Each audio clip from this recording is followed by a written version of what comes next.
Welcome to the Shootin' Show. Stand by for shots fired. Hello, I'm Johnny Rowland, your host of the Shootin' Show, and welcome to today's program. We're so glad to have you. We're on a later afternoon, a little bit humid out here in Louisiana. The humidity is about 130 or so percent, I think it feels like. Still a nice time to be out shooting. We are glad to have you. We want to thank everyone. Our health club has taken off like gangbusters. We really do appreciate everyone's participation, but really, you're going to get the best benefit from our health club because you're going to feel so much better. I'll tell you what, friends, it sure is fun. It is fun feeling the way that these products that we have make you feel. Absolutely. Well, let's get another Shootin' Show underway. Last week we had used this classic Hunter model from Smith & Wesson 44 Magnum, and the good folks at Britton's were nice enough to loan us this gun, and they help us so much here on the program. They're such fine people. And you know, this is our 5th year on there. They've loaned us a lot of guns in 5 years, believe me. They have this gun, in fact, on sale down there. And I don't know if it's going to get back over there or not. I may have to just try and keep this gun here on the farm because it is such a nice handgun. Well, you know, friends, if you were approached from the back here by a hostile water bottle and you couldn't move to the right, you couldn't move to the left, what would you do about it? Well, you might consider taking what we could call a down under shot.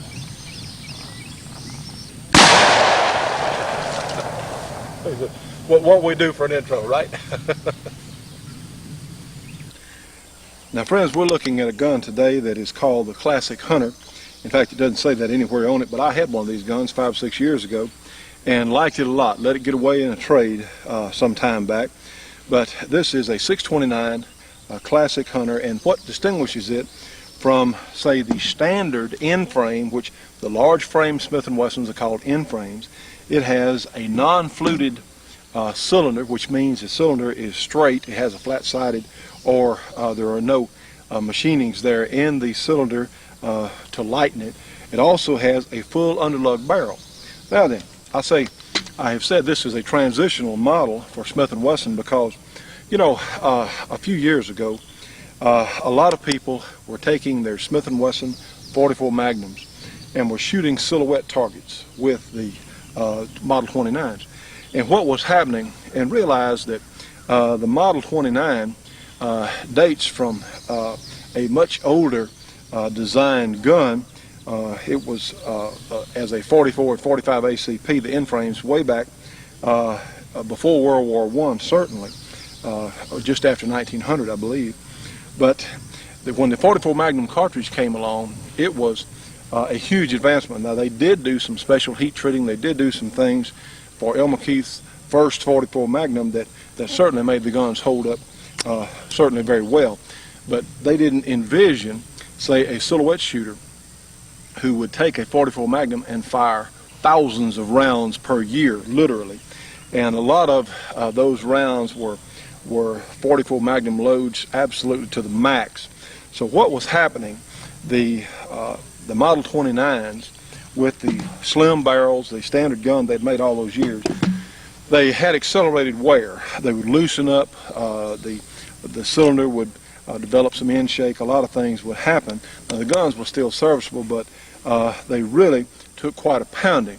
So Smith & Wesson addressed that need for these shooters that were really going to take these guns out and run them at max velocity, max pressures a lot. And they put what we would call an endurance package on these guns. They also made this model with the full underlug, which essentially just adds weight to keep the gun from rearing up as much in recoil, help dampen recoil. They also started sending through some very nice grips that were much more comfortable in the hand for extended shooting periods, especially with heavy loads.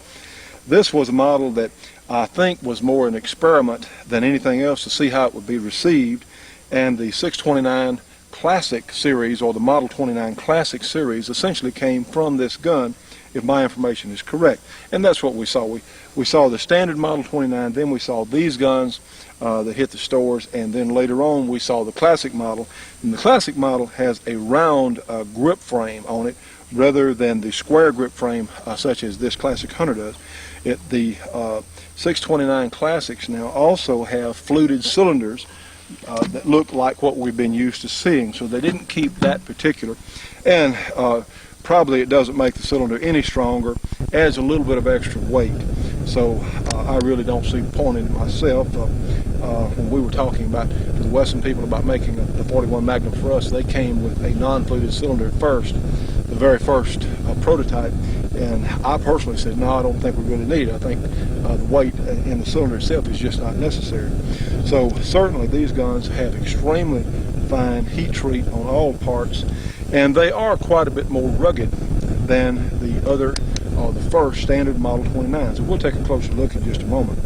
But we have our 657, the good folks at Smith were nice enough to loan us, and it essentially is the same thing as the Model 29 with just a 41 size hole in the barrel and in the cylinders there in the cylinder.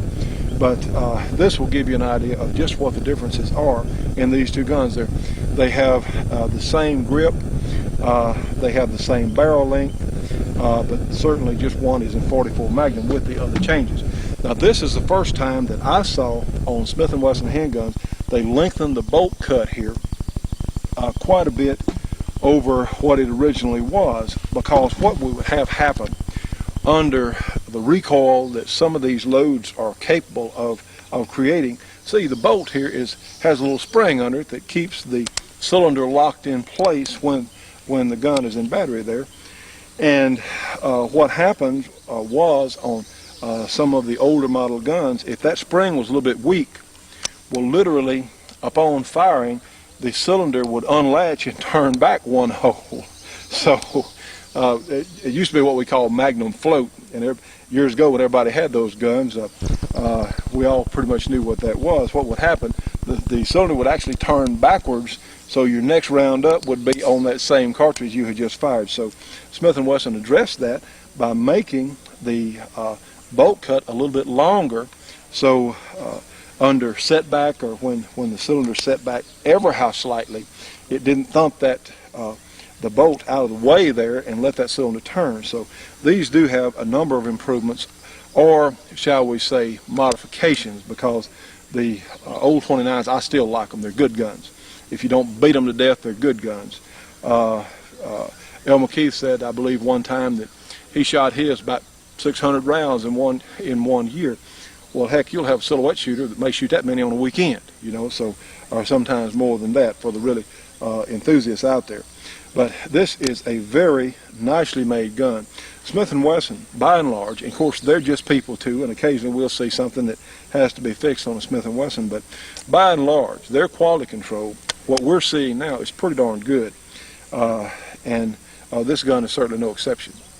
Now, friends, I remember when I saw a fair number of police officers carrying Smith & Wesson 44 Magnums, and what it was, I think they really hadn't gone out and shot them, because these, with the full power cartridge, there are much better choices for, say, for defense than a full powered 44 Magnum, one of which is your speed of shooting is going to be faster with a lesser cartridge.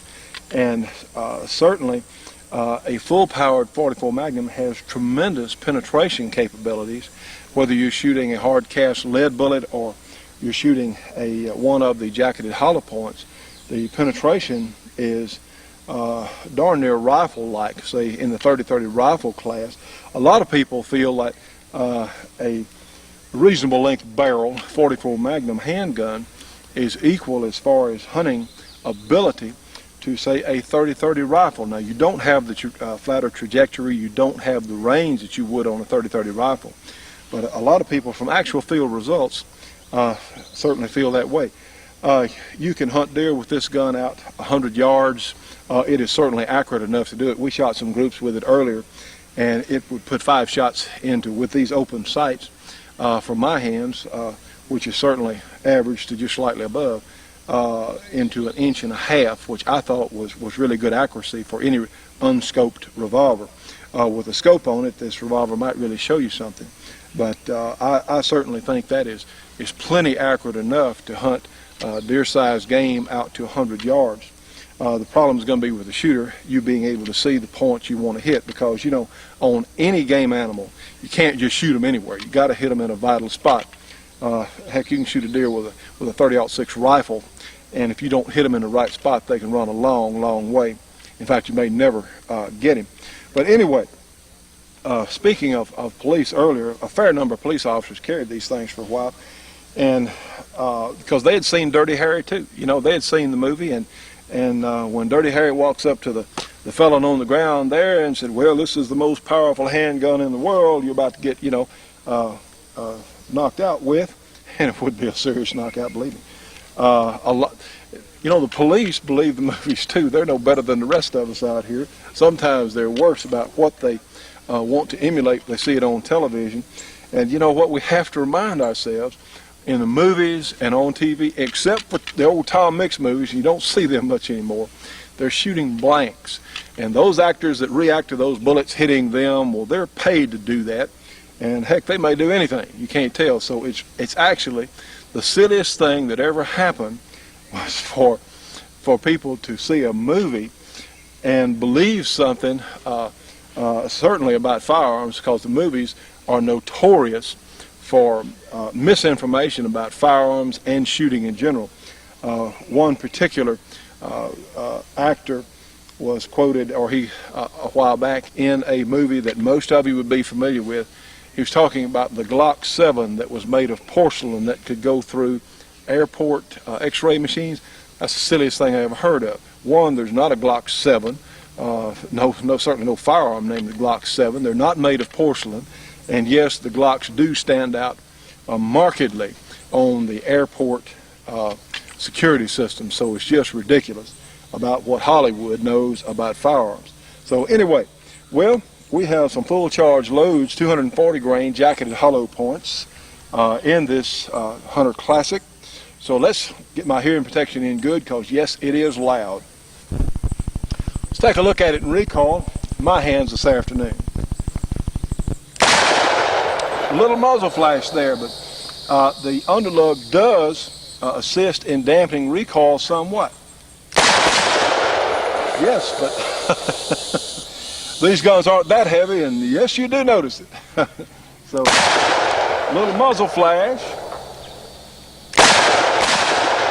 Oh, not something you want to go out and shoot rapid fire all afternoon. Now then, single action.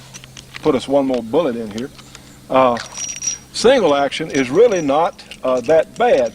I remember, especially on the, we had a 5-inch round grip frame, 629 Classic on the program sometime earlier, and I shot that gun a good bit. It was extremely accurate, and I ran into somebody at one of the gun shops, and I was commenting on it was really an uncomfortable gun to shoot with the particular grip they had sent me, and this guy had never fired his 629 Classic double action. See, single action, watch. See, you let the gun recoil, you don't have a good grip. It's not punishing at all to shoot single action. Now then, where it does get a little, you darn sure begin to notice it, is in firing quick and aimed shots. Now then, it's not that pleasant. Of course, most of them aren't.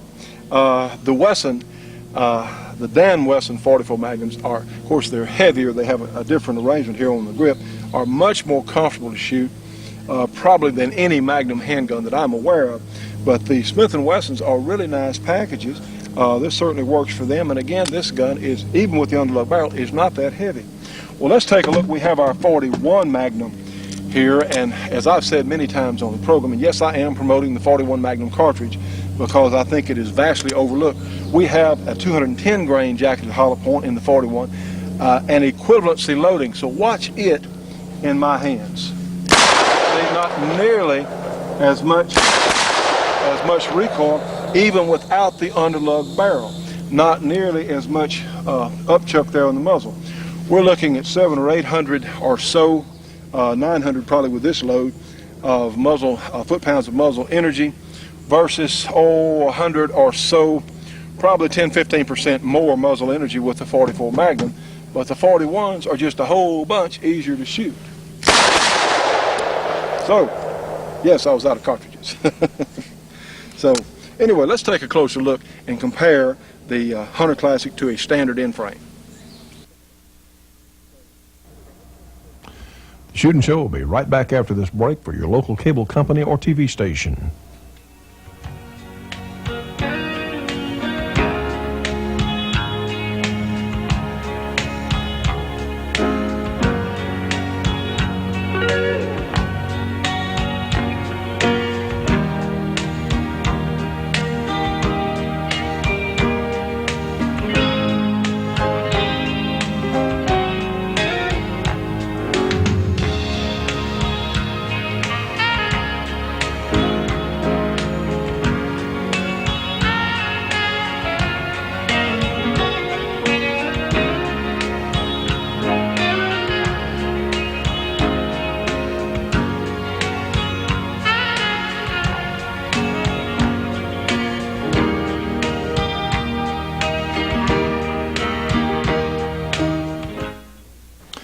You know, friends, this box of Corbon ammunition and this Wesson 41 Magnum are in fact a perfect match for each other. But it doesn't matter whatever gun you may have, like this SKS or a hunting rifle or a 38 Special or a 9mm, makes no difference, because Corbon is absolutely the best factory ammunition that money can buy, period. And also, friends, when you see a box of Corbon on the shelf or you give them a call, realize that Corbon is helping keep the Shootin' Show on the air. They've been one of our most dedicated sponsors. You cannot find finer people in the entire shooting industry. For information on Corbon ammunition, call them 1-800-626-7266. Again, 1-800-626-7266. Tell them you saw it on the Shootin' Show. You know, friends, all of us as shooting enthusiasts should be subscribing to Shotgun News, the trading post for anything that shoots. 3 big issues monthly with literally thousands and thousands of firearms bargains. It's also an extremely reasonable price for such a great publication. Give them a call, 1-800-345-6923. Again, 1-800-345-6923. Shotgun News. Do it today. Now, friends, looking at the Hunter Classic, you can see where there are no flutes in the cylinder, but it already has the longer bolt cuts from the Endurance package that they came along with. I understand there are some different parts here that have a slightly different heat treat, and of course we have the full underlug barrel. And we first saw these underlug barrels on the Colt Pythons back, I suppose, back in the 50s, and it was a good idea then. It still is today, because it definitely helps dampen recoil with that extra weight out here on the end. Very nice hold grips on the gun. Of course, the big end frames typically come through with such, and we know it's unloaded, such nice smooth actions. And Smith & Wesson has always had a very nice single action capability there with these guns. Well, here we have the standard end frame. You can see the difference in the cylinder and also in the barrel. Now, both of these, of course, are later models, and they have front sights that have pins that you can change the front sight. But for my information, the Hunter Classic was the first gun, well, to feature some of the special things that Smith & Wesson has done to make their big guns live longer. And I will remind you that Smith & Wesson has gone to a non-recessed cylinder. See, this is completely flat. The older model of Smith & Wesson's had recesses here to completely enclose the head of the cartridge, but with new modern brass, that's just not necessary. Well, let's insert a bullet. We're going to be Barney Fife here for a second. And friends, here's what it looks like from the rear of a 44 Magnum on a steel plate with a full charge bullet. Yes, they do have quite a bit of power. Now, friends, we've talked about before, the full power 44 Magnum cartridge is an excellent hunting cartridge, certainly. You have a very wide variety of ammunition available for the 44 Magnum, all the way from the 180 grain jacketed hollow points that'll run up to, oh my goodness, probably 15 or so 1600 feet per second out of this gun. Of course, many weights in between. The standard loading is pretty much the 240 grain jacketed hollow point from this particular gun at about 1300 feet per second. Now then, Corbon, as we've talked about before, makes a 340 grain 44 Magnum cartridge that really will take you just about anywhere a handgun can go without going to one of J.D. Jones hand cannons or something like that. as far as a repeating revolver. You know, we have a 50 Action Express here that we've had for testing for some time, and it's from AMT. It's a heck of a nice gun, but the 50 Action Express runs a 325 grain bullet at about 1,200, 1,300 feet per second. Well, which is the same thing that Corbon loads the 44 Magnum bullet, again 340 grains at 1,250 or so feet per second. So it's very, very close to the 50 Action Express, but it would have quite a bit more penetration because the diameter is not as large. And those of you that have 50 Action Express guns, well, that's great, but you can also get really close. In fact, on a lot of the 50 Action Express ammunition that we've chronographed, the Corbon 44 Magnums with 340 grain bullets are actually a good bit more powerful, or certainly measurably more powerful. But this gives this revolver, which again, it's a belt gun. You know, the advantages of a handgun are, first of all, portability. You can have it with you. And this, that's one of the things about the Smith & Wessons is they're not that large a package. They're certainly not tremendously heavy, and you can walk around with them. And for certainly for hunting, for a few of the sort of supercharged bullets there, well, they're not objectionable to shoot. Well, in fact, let's do a little shooting with it right now, and let's see what we're talking about. As I have said before, or said earlier today, the 44 Magnum is not the best defense cartridge. One, you have so much recoil, you have a dramatic penetration. What you can do if you have a 44 Magnum, you can buy one of, say, Corbon's reduced loads, which is actually a defensive load for the 44 Magnum, or you can shoot the 44 Special cartridge. And there are several companies making 44 Special cartridges that are pretty good loads. And of course, Corbon makes the best one that I have seen yet, 180 grain bullet at about 1,000 feet per second, which will give you 40 S&W, some of the best 40 S&W performance, which a lot of people think is a very fine defensive caliber, and I'm in agreement. I think it is a good defensive caliber. So, and in this gun, with the weight you have in this in-frame Smith & Wesson, your amount of recoil with the 44 Special is going to be about like a 38 Special. It's just not going to be very much. So it really does have some advantages. Well, let's see. Let's do a little comparison here to the 44 Magnum time-wise to the 41. You know, there used to be all sorts of arguments in the magazines years ago about the 41 versus 44, and different people tried to prove they had different machines that would try and measure recoil. Well, we have a very simple device, a simple timer right here from Competition Electronics, our trusty Pro Timer 3, and believe me, it really has been a trusty timer. We're going to put it on delay there so we can do that without very much trouble, just kind of clip it on my pocket. Okay, let's load our 41 Magnum, and we do have some full charge loads here for the 41. Yes, indeed. Speed loaders are certainly available for all the in-frames that I'm aware of. And let's see, as comparing the two, let's shoot 5. Let's compare the 41 full charge loads to the 44 and see how much actual difference, say for 5 shots, that we actually have. So go ahead and punch the timer. I'll get in position to shoot the gun. We're going to include my reaction time because it'll be about the same on both guns. Let's see what it looks like though briefly. Press our start button.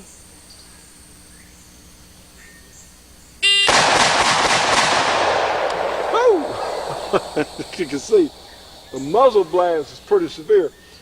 Well, that took 1.37 seconds, which is actually better than I thought it would be.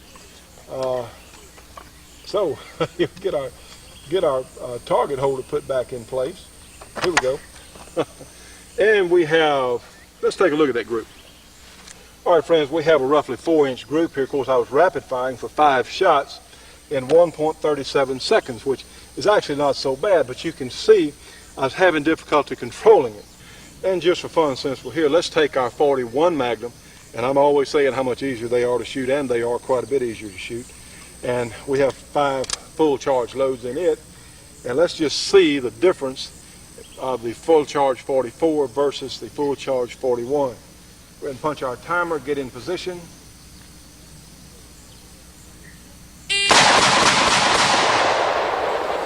Okay, not as much time as I thought actually, but our group is a much better 1.32 seconds. So actually, course, we don't have the full underlug here, but I think you'll also notice that I wasn't getting as much here, and that's what showed up on the first group.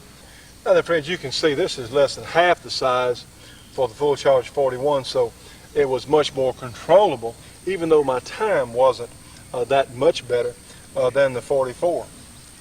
Now then, friends, since we have our Springfield Armory 45 ACP down here, and I keep talking about defensive use, because a lot of our handguns, you may have a handgun that will you can hunt with, but a lot of people in certain parts of the country, they're limited to the number of handguns they can have, or certainly your budget may be the limiting factor, and you may want your handgun to double for home defense as well as for sport. Well, let's compare the time it takes to put the 45 ACP, a much less recoiling cartridge. Certainly, let's put 3 shots on 3 targets here and compare it to our 44 Magnum. Punch our timer in, get in the low ready position.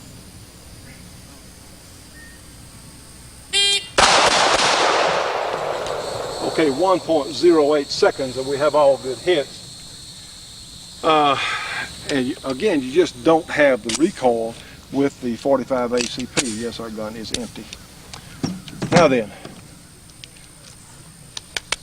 let's try the same drill with our full charge 44 Magnum.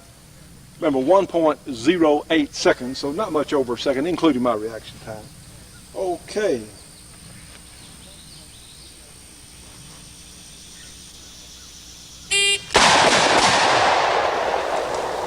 Well,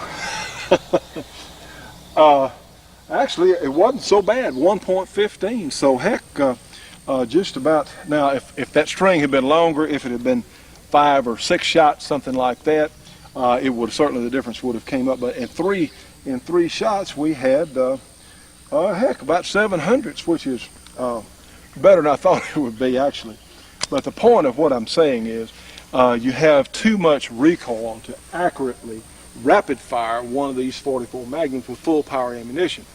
And especially if you're a police officer, this is something to think about. Now, if you're a highway patrolman who's worried about shooting the tires out of a car running away from you at 50 yards, yes. Now, you've got a great candidate for that, because the guns are certainly accurate enough to do if you can shoot it. And that's something we would not attempt with a 45 ACP. But the 45 is much more, one, you don't have the noise. You don't have the tremendous muzzle blast from, and that's of course what the 45 ACP was designed for, to be a defensive cartridge in the first place, whereas the 44 Magnum was designed to be a super powerful cartridge in the first place. I think that Elmer Keith, certainly I think Elmer had the most influence in developing the 44 Magnum. There were some other people involved, but Elmer certainly had probably the most influence. And Elmer was thrown from a horse one time, or hung his foot in a stirrup, if I remember correctly from what I read, and I think he had to cold cock his horse there because it was running away with him. Now, I believe my memory serves correct on that story. So Elmer wanted a handgun that would certainly, up within handgun ranges, have a very profound effect over anything that it was used on. So, but it's just not the best choice with the full-powered ammunition for some things. For hunting, tremendous, but certainly for home defense, and another advantage that 44 Specials have, for out plinking, for out shooting tin cans or whatever else, very mild recoil. You can teach someone to shoot. Have a friend who has one of these guns, and it's the only handgun that he has. Now that his wife is home a lot, he works at night, and his wife has this handgun by her bedside, yet what's in it are some 44 Specials, something that she can handle. And you know, there's something to be said for defending your home with a large handgun, because if you have to confront someone and show literally someone bent on doing you bodily harm, breaking in your home, if you have to show them your handgun, you want them to see something. And that's one thing the Model 29s excel at. You can look in that cylinder and see a whole bunch of big hollow points looking back at you. So it is an impressive gun to shoot and to use. And again, I do want to compliment Smith & Wesson. Has really, their quality control has been pretty good, in fact. In this era of lower production skills for some wages. Well, the Smith people have seemed to have really held up their end of manufacturing real well. So, the 629 Classic Hunter. Yes. Stay tuned for more of the Shootin' Show after these important messages. The Shootin' Show will be right back after this break for your local cable company or TV station.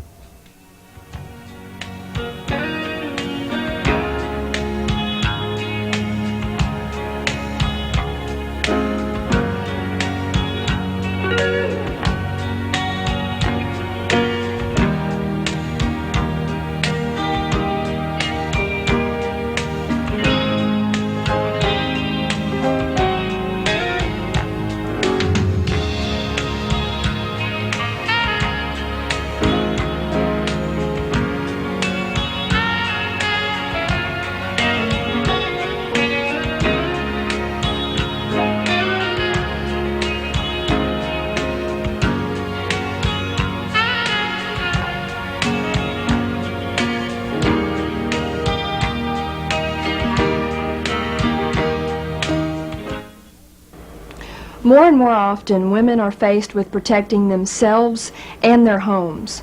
But another way of protection is through information.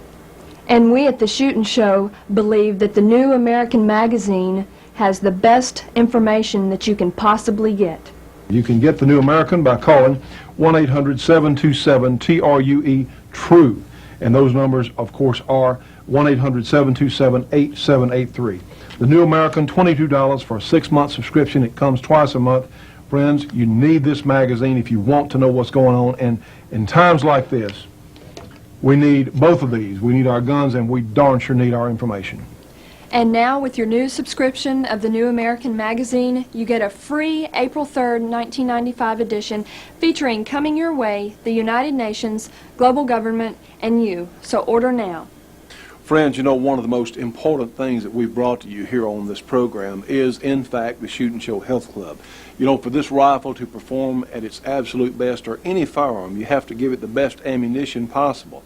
And, you know, we're sort of that way. For us to perform at our level best, we have to have the very best food we can eat. Honestly, I didn't know that I could feel as good as I do now. I'm about 3 or 4 weeks into this program, and it is absolutely fantastic. Jerry Rowland and his staff are such nice people. They're trying to be so helpful.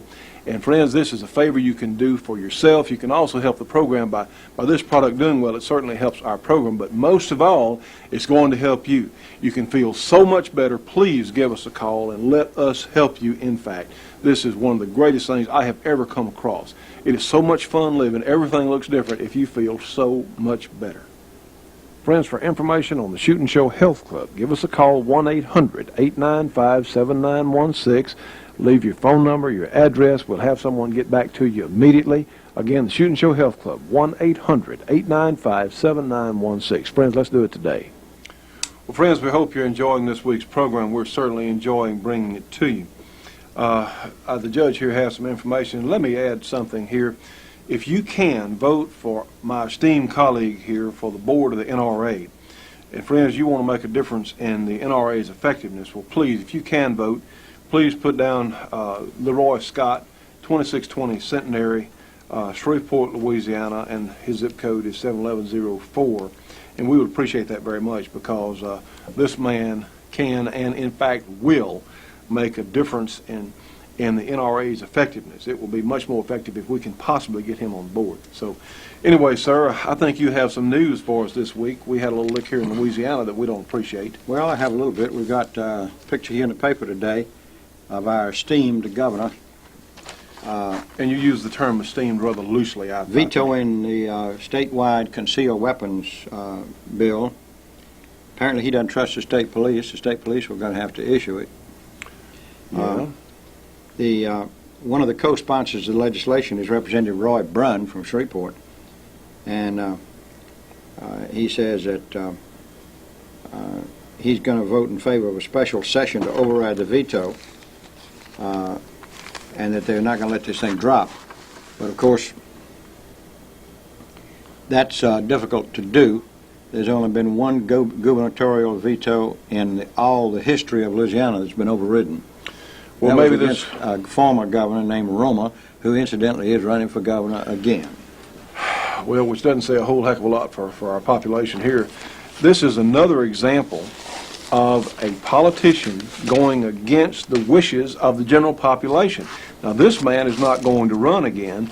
He doesn't care what we think as citizens, and it's okay for him as governor. He has an armed guard 24 hours a day. No, he doesn't have to worry about carrying a concealed handgun or anything else because he has bodyguards 24 hours a day. Well, what about us out here in real life, not insulated from the stuff going on? What about us? Now, see, it makes me so angry. I cannot. It just makes me sick to think about. Here's a man sitting down here with armed guards said, "Oh no, the general population shouldn't be allowed to carry concealed weapons." When it's the general population out here on the front line, it's not the police, it's not the governor's office, it's the average citizen. And like you said, maybe he doesn't trust the state police to issue these permits properly. But it just makes me so angry. Another example of a politician thinking he's so high and mighty, and that's just not the case. It makes me angry. Well, Johnny, what about this one? NRA faxed this to me day before yesterday. It starts off with saying, quote, "It's not about politics," close quote. And that's what the political TV spots by Clinton Gore touting the Clinton gun ban say. They're on television now. What do you think about that? Do you agree with it? It's not about politics? Sir, I think it's about lunatics, if you ask me. Because you've got a royal pair, Clinton and his understudy Al Gore. You know, I'm embarrassed for the office of president to know that these people are there. And the only reason, and we want Bill Clinton we don't want him to resign. We want him soundly defeated in the next election. By the way, I saw Pat Buchanan on Nightline a few days ago, and Pat Buchanan is great. I'm sorry, not on Nightline, on the guy at CNBC, Tom Snyder. And it was funny watching Tom Snyder trying to do something with Pat Buchanan. I mean, it was hopeless for poor old Snyder. Pat Buchanan just ate him up, chewed him out, and spit him out. I mean, it was funny. Well, there's no question that Pat is the conservative candidate. Come closer to getting us out of the UN and a lot of other things than anybody else would do. Well, NRA's in good shape. Let me tell you about Clinton. So let's see what his history is on gun bans and so forth. Federal weapons prosecutions fell 23% in the first 2 years of his administration. Yeah, so apparently the only people he's really interested in getting guns away from are the honest, law-abiding citizen. Yeah, not the criminal, but the honest citizen. Then the NRA says their finances are in excellent condition. However, they're always soliciting for money. Like I said last week, I think. Everybody needs more money. You probably need more money too, Johnny. Oh, I could use a little. Talk about what NRA does for law enforcement. The NRA trains and certifies 100,000 police firearms instructors. They subsidize armor for body equipment, for body armor for officer members. They buy a $25,000 life insurance policy at no charge for every officer who joins the NRA. They stand up to Time Warner when the media giant power-marketed cop killer bullets in 1992. A cop killer movie. What was that? I don't know what it was. Cop killer movie. Yeah, and the thing that NRA and law enforcement have one thing in common is history. They're both in favor of law enforcement. Also, the NRA reports that the gun bans are eroding Clinton's base group of voters. The Wall Street Journal reports that labor's traditional support for Democrats has been eroded by gun control laws. The AFL-CIO poll found 29% are less likely to support a congressional candidate, and I guess that means a White House candidate too, who supports a Clinton gun ban. Where 29% is a big group if they'll vote. Well, you had mentioned recently that only about 25% of our population of voting capability actually do vote. And that's distressing because when that small percentage of our population makes the decisions for the other 75% of the population, if you figure on total population, it'd be less than that. Well, I don't know, Johnny. Frankly, it depends on which 25% is voting. Well, I guess. You know, that quotation I've used before on this show that came from a man who wrote an essay on the subject when he said the wise, the honest, the intelligent should vote. And if you're none of these, then for the love of your country, stay away from the polls. Got a situation, facts came into me today regarding a Mr. Mike Hall, who was a chaplain for the Ohio militia. Chaplain now, that means he's a minister, a preacher. He was stopped by an officer, and the officer drew a gun on him and killed him with 4 slugs. Well, that's what our fact, and we will research this. We will do some investigation on this to be sure that all the facts here on this facts are correct. But that is a terrible, if in fact, if it happened like this facts came to us, if it happened that way, that was a case of cold-blooded murder. Well, Johnny, you may not have heard all the rest of it. There were 4 affidavits that were faxed by witnesses to it who support that position. So it was a case of cold-blooded murder, apparently. You know, we've talked before about executive orders. We've talked about the executive orders that, in essence, uses the FEMA. That's the, you know what FEMA is? Federal Emergency Management Administration. Ah, yes. Federal Emergency Management Agency.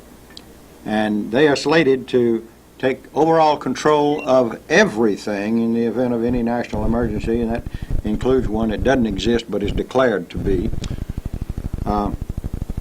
They're taking over the Army Reserve. Over the Army? Over the Army Reserve. For FEMA? Why for FEMA?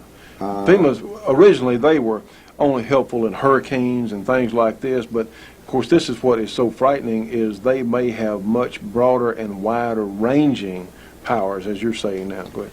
Well, those executive orders that I talked about several weeks ago certainly indicate that FEMA is the agency that's destined to take these things over, and of course it's presidentially appointed. But they will have jurisdiction over the Army Reserve, and they will use the Army Reserve just like governors use the National Guard. This means that it can be used as a federal police force. And this is what our founders said no to, that there was not supposed to be a federal police force. The founders intended for our government to be so inefficient and so divided up in power that nobody could take it over as a dictatorship or as a kingdom, a fiefdom, if you please. And we're getting away from that. The FBI was originally founded as an investigative agency, and now they're an enforcement agency. Bureau of Alcohol, Tobacco, and Firearms was supposed to be a licensing agency and chase down bootleggers, and they seem to spend more time chasing down gun owners. And we're talking about a lot of people. Army Reserve in 1989 was 310,000 people, 310,000 soldiers. So you're saying that FEMA literally will have its own military of over 300,000 soldiers here for use in or outside this country? That's correct. The Shootin' Show will be right back after this break for your local cable company or TV station.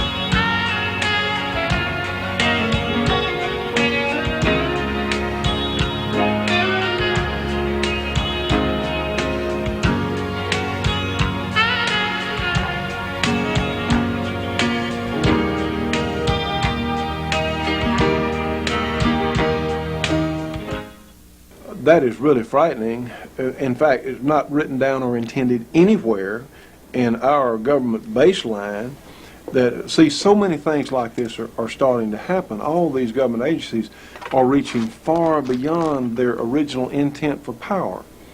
And this is really scary because we don't need, the only people who need this amount of power are those concerned with the United Nations or the New World Order to control this country's population. Well, I think it's exactly where we're headed for, Johnny.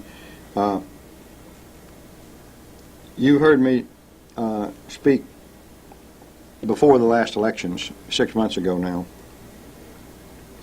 because I anticipated that the Republicans were going to take over both houses of Congress. That's true.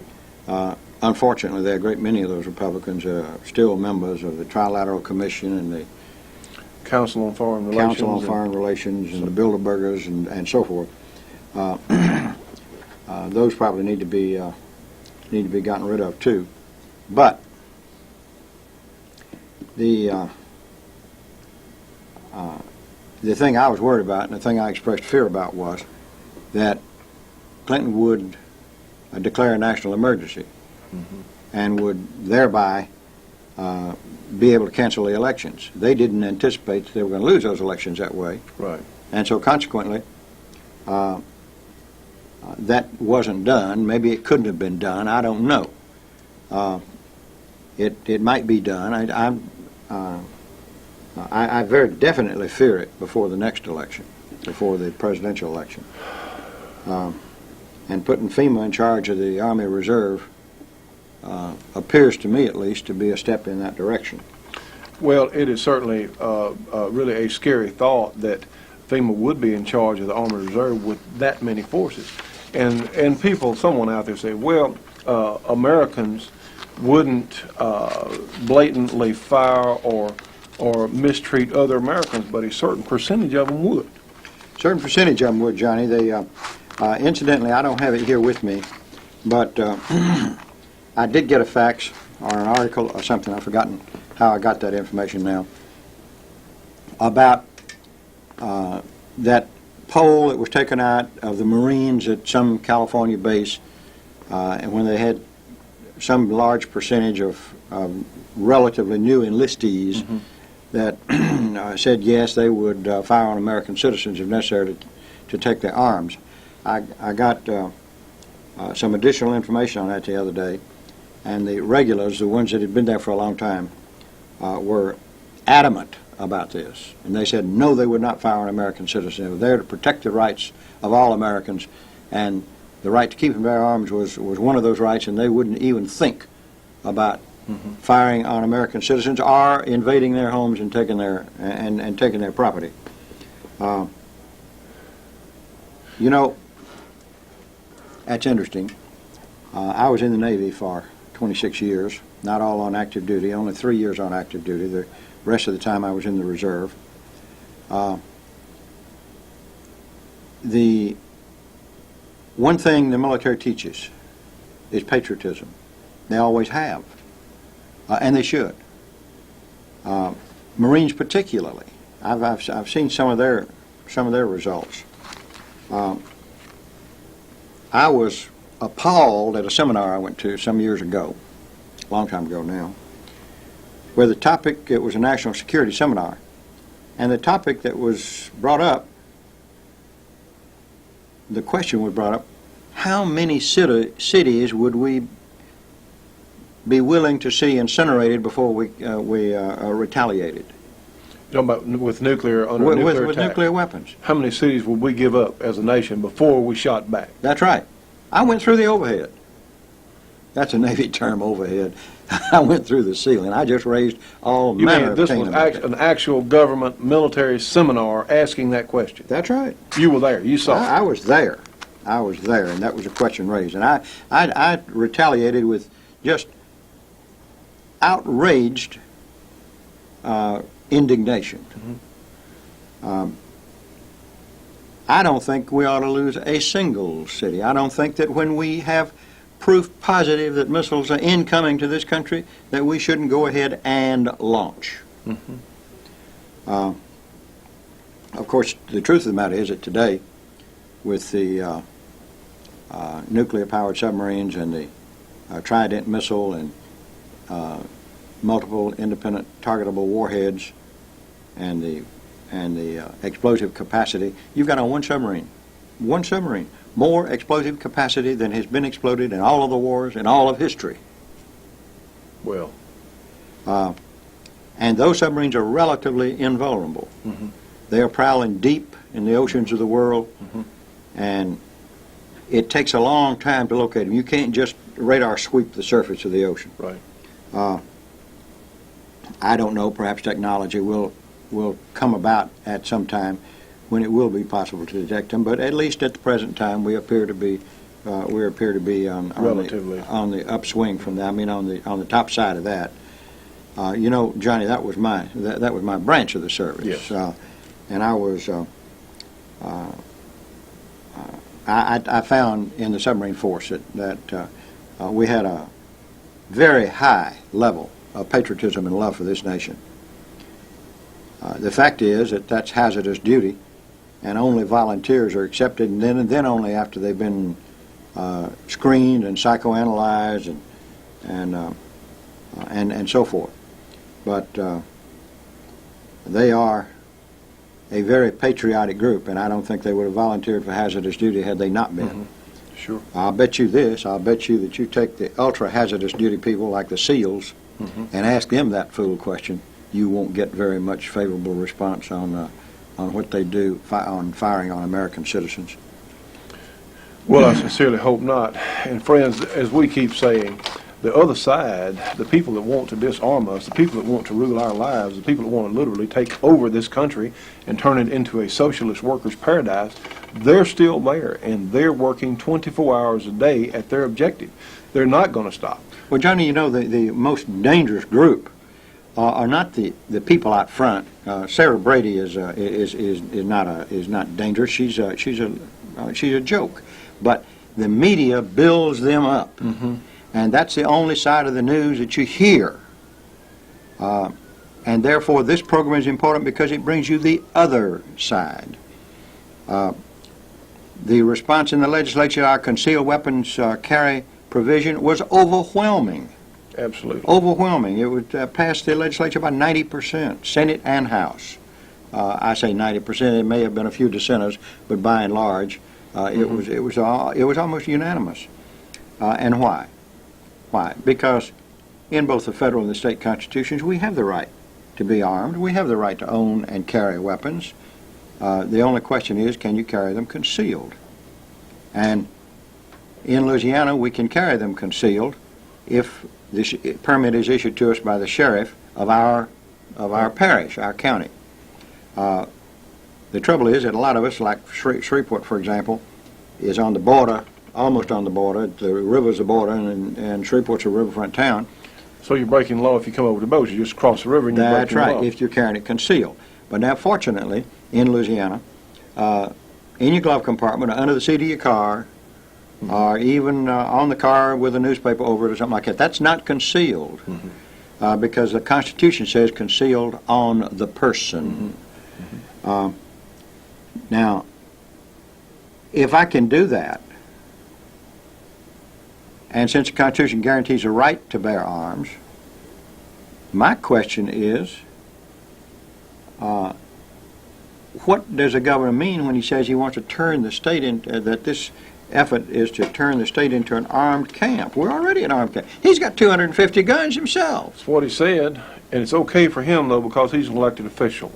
Well, we don't agree with that at all, and we hope that we get a session, a callback session, so they can override his veto. I hope so.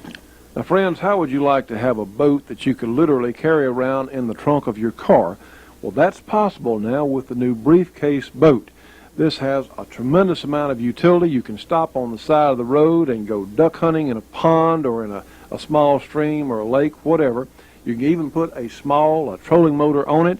It has a duck blind type situation that goes over it in camouflage. Really such a neat setup. Now, this is available through us here at the program. It's $495 plus shipping and handling. Call us 1-800-SAVE-YOUR-GUN, 728-8486. Talk to Al or Bobby about it. They'll be glad to talk to you. The Briefcase Boat. Call today.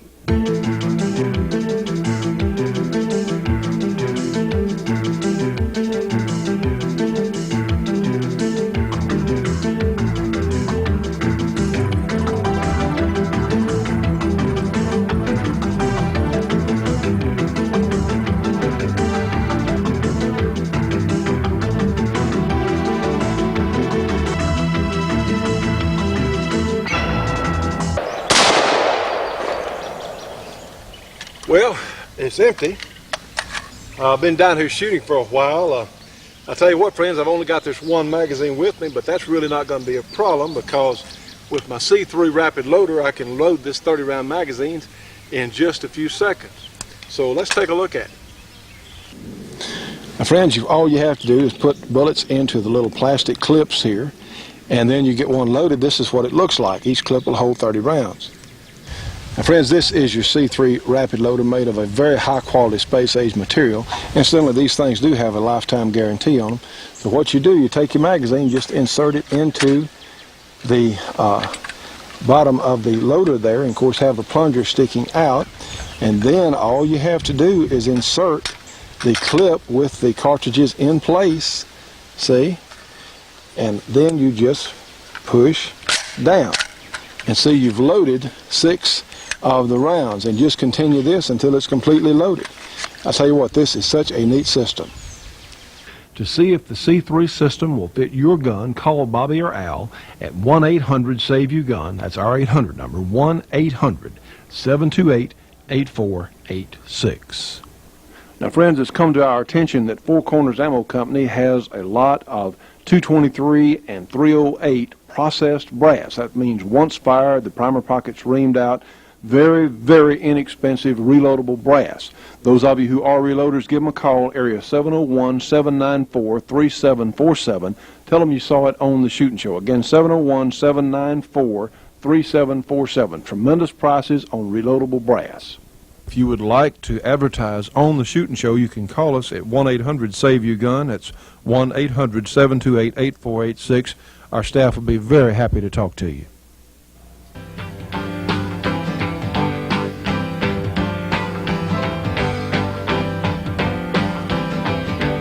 Well, friends, it's happened again. We've run out of time for today's program. From Kurt, the judge, myself, we want to thank everyone for being with us for today's program, and we look forward to seeing you on the next Shootin' Show.